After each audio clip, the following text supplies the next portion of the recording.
your host, Sahar Indradi, and as usual, we are answering a question that we received online. And this time, we are talking about procrastination. I have a lot of questions that are coming to me that ask me, why is it that I put all these plans, but I always say I'll do it tomorrow, or I don't have time to do it, or I'll keep procrastinating and I don't know what to do for it. And I know I have all the intentions in the world to make it happen, but it just doesn't happen. So what can I do? And I found out that actually this is something that I went through myself when I was starting. So I started like thinking, why don't I put a little video together for you? And the first thing that I'm going to do, I'm going to ask you a few questions, for example, to know if you are procrastinating or not.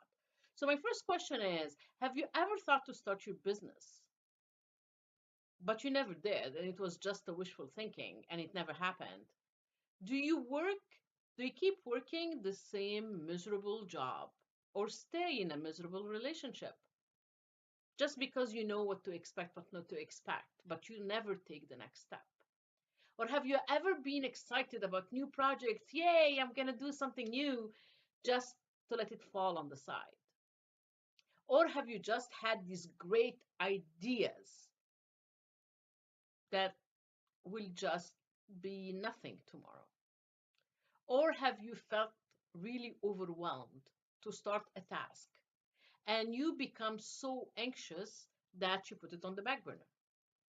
If you want to be creative and achieve your goals and your dreams, you need to be at your best physically, mentally, psychologically, and even emotionally. So let's start with what with procrastination and what it means. What it means simply, it's delaying a task or a project that you need to do today that should be a priority, but you keep putting it on the back burner. You sweep it under the rug thinking that it's going to go away. And I have news for you, it doesn't go away. And actually, whatever you sweep under the rug, it becomes worst later on to deal with, and it becomes a big deal to deal with. So if we need the time, for example, to brainstorm, procrastinating a little bit is not bad as long as it doesn't become a style of life. Whatever the reason is behind procrastination, we need to recognize it. Naming everything we go through, negative or positive, is the light that basically eliminate our path so we would know what we do, what we don't do. Procrastination in itself acts against our own self-interest, though it doesn't feel that way. It can actually be a defense mechanism that can keep us in our comfort zone, in status quo, where we don't have to adventure out of that line, so we don't run the risk of being ridiculed or being embarrassed or losing something that we actually have, and that's why we stay in the comfort zone. Miracles happen only outside of the comfort zone. Procrastination is actually making the choice to avoid doing something even though we know it will hurt us on the long run. Procrastination is not intentionally delaying going through something, and it's not really only a time management problem. And it's not about having a to-do list, because we can have the best to-do list, and if we don't execute it, it will never happen. And please don't fool yourself by saying that you leave things to the last minute because you work better under stress. I used to say that, but I knew deep inside it's not true. And I know that you know that it's not true. All what you're doing is you are just increasing your stress levels where it's not healthy, it's not a good way or behavior for you. You're always stressed, and sometimes due to the shortness that you of time that you put yourself at the last minute, you don't accomplish or you don't deliver whatever really you wanted to deliver. Procrastination is just a coping mechanism that has short-term results of feeling good, but it leads to a disaster on the long run. So why do we procrastinate? I always look at the root of the problem rather than the symptoms. Procrastination is a symptom of something deep rooted, and that root is the fear. It's a fear to control our emotions, mainly that make us overwhelmed. or anxious or stressed. So we avoid all these feelings altogether so we can improve our mood. We either do not want to acknowledge these fears or are oblivious to them. We don't even know they exist. Solve the problem through the same way we created it. So we need to look at solutions. Fear is the silent killer of all of our dreams and goals if we let it thrive and if we let it take control of our life. When fear takes hold of us, the fear centers in the brain put the brake on motivation and creation and creativity and innovation. What happens is that when we are under stress, the brain sends messages to curb all our actions. So it sabotages our success by leading us to procrastination. So no action is taken. And the fear circuits are activated and they act as the brakes on a car. So whenever you have your foot on the brakes of a car, the car does not advance. That's the same thing with us. When fear takes hold of our brain or the fear centers become activated, we cannot move forward.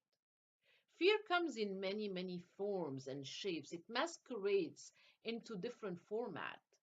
One of them is procrastination. So we do procrastinate because we are intimidated by a project or a task, or we feel tired. So instead of doing what we need to do, we just postpone it to another day. Entrepreneurs and startup play it safe. So they play it as a precaution. And I remember when I started my business, for the first 9 months, all what I have done is convincing myself that I need to have better stationery. I need to have better vision statement. I need to have better mission statement. Or maybe my business card are not the proper way. Oh, I don't like the logo. I have to reinvent the colors of my brand. And all this was just procrastination. It was deep rooted in fear because I didn't want to start the business subconsciously because I didn't want to fail. I didn't want to embarrass myself. I didn't want to disappoint my husband that has been supporting me. I didn't want to even disappoint myself. So it was a precautionary tale that I was procrastinating. Or we convince ourselves that we don't have time to do this now and we'll do it tomorrow.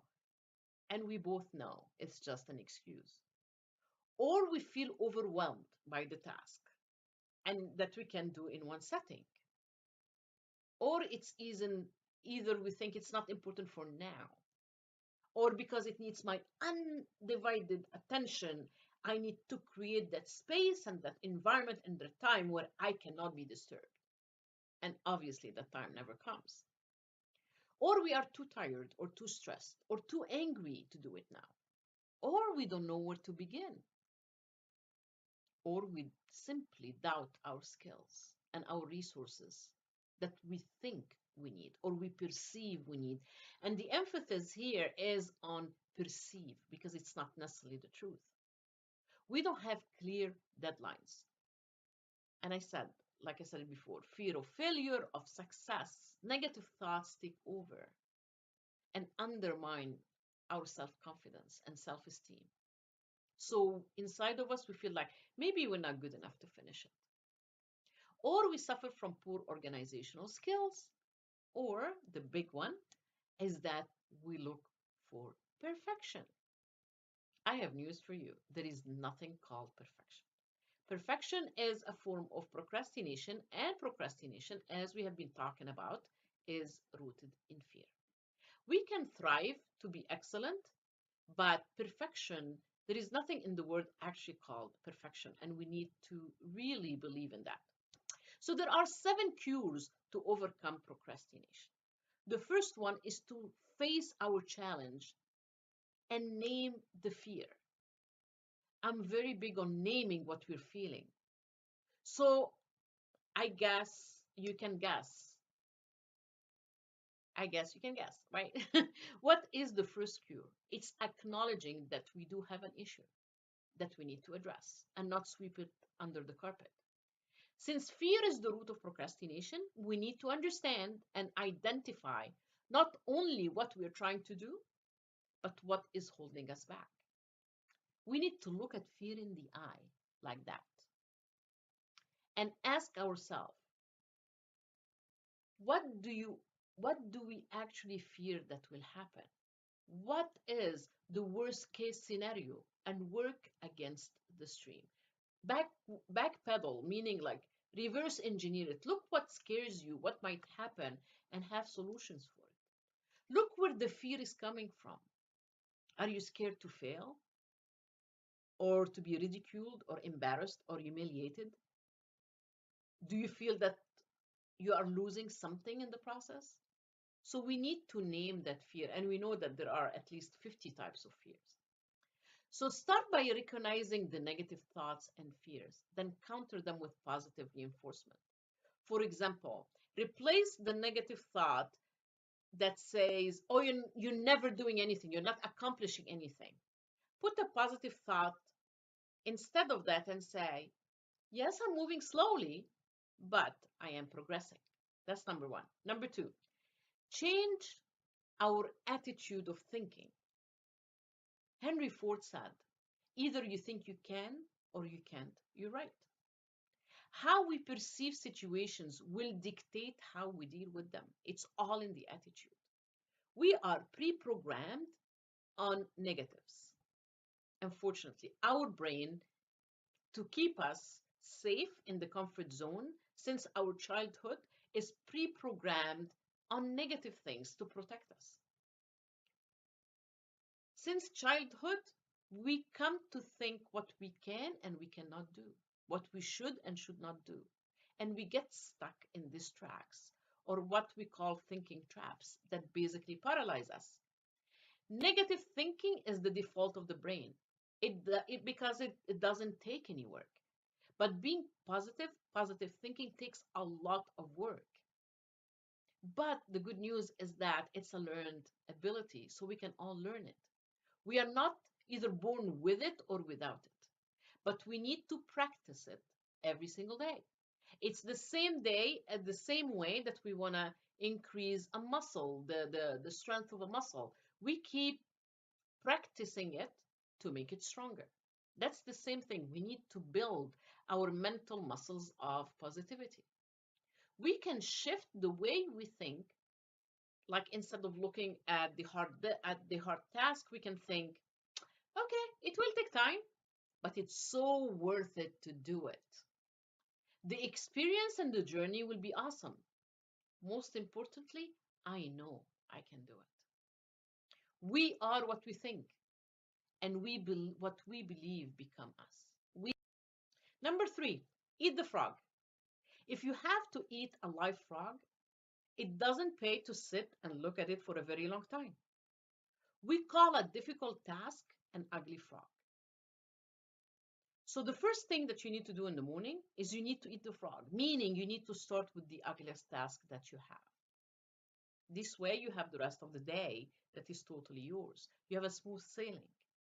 If you have two frogs, start with the ugliest. That's a visual for you. The key to reaching your goals, to high levels of performance and productivity, is for us to develop a lifelong habit of tackling our major task first thing in the morning. Not to spend excessive time planning for it. And I know a lot of people just keep planning and planning and planning, and nothing happens. An idea will stay an idea and will die an idea if we don't execute it. We must develop the routine of eating the frog before we do anything else and without taking too much time to think about it. Successful, effective people are those who launch directly into their major task and then discipline themselves to work steadily and single-mindedly on that task till it's complete. In the business world, we are paid for making a valuable contribution that is expected from us, though many confuse activity with accomplishment. Number four, start with the why.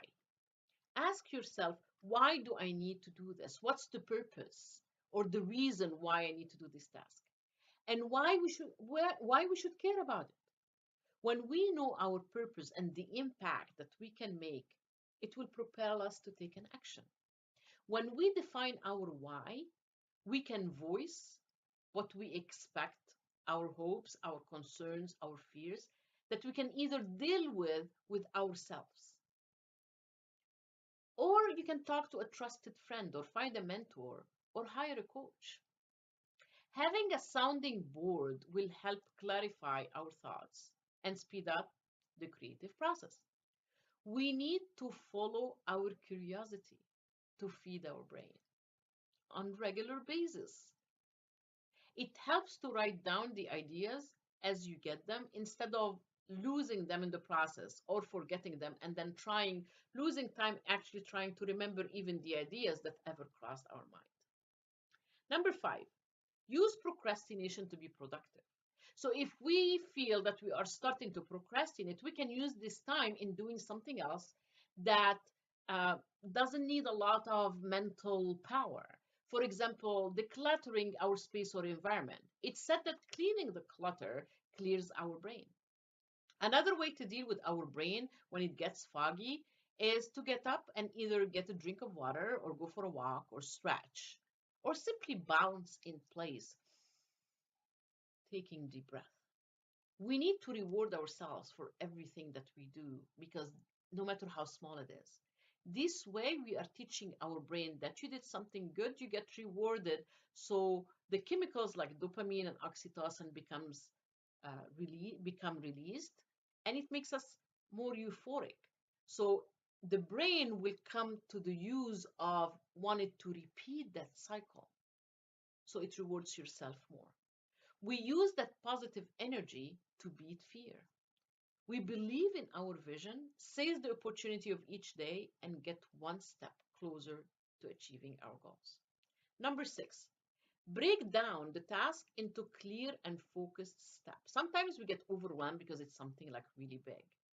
Try to divide it so it will stop being vague and you stop being feared of it. Divide it the way you want to divide it into the little pieces or how many pieces that is comfortable for you. Like we call bite size little projects that we can tackle easier. This way we can see what steps we need to take to complete the projects. We can break it even the steps into phases. And we can break the phases into sections and the section into smaller steps. Whatever works for you, do it. Just do it so you don't get stuck in procrastination. For example, every morning set aside 10 minutes to work on one part of the task. Start making gradual progress without interfering with the rest of your day and reward yourself. And this way, your brain will keep repeating the process over and over. The seventh tool or solution for your procrastination is start with the end in mind, like the great Stephen Covey had said. So instead of looking at just the journey, I want you to look at the destination as well, or both of them. Actually, both of them are as important as each other. Try to think how would it feel when you achieve that task instead of putting it off. Use the power of visualization, like close your eyes and try to visualize how you're going to feel, how you're going to um, think, how you're going to even smell it, touch it. How is it going to feel? How the future will look to you? And that visualization will give you the motivation to move forward. We need to remind ourselves of how the future looks, either using images or inspirational quotes, whatever will work for you. We procrastinate when we feel bored. So we need to remind ourselves how the future looks and how it fits in our ambitions. When we start with the end in mind, the long-term benefit of doing our work can overpower the short-term pleasure of distraction. My question to you is that next time procrastination will creep up on you, what will you do? Remember, we all have a genius inside of us. We all have a light inside of us. Get that light out. Light other people's path. Help other people. But you need to help yourself first. You need to put yourself on the right path so you can extend the helping hand to the person right before you. Womenpreneurs, women small business owners, female startups, get all your energy out. Stop procrastinating. Move forward. If you like the video, please leave a comment really down here. If you want to get hold of us for another question, email us at info@reinventyourselftogreatness.com. This is your host, Sahar Andrade, and I will see you in the next project.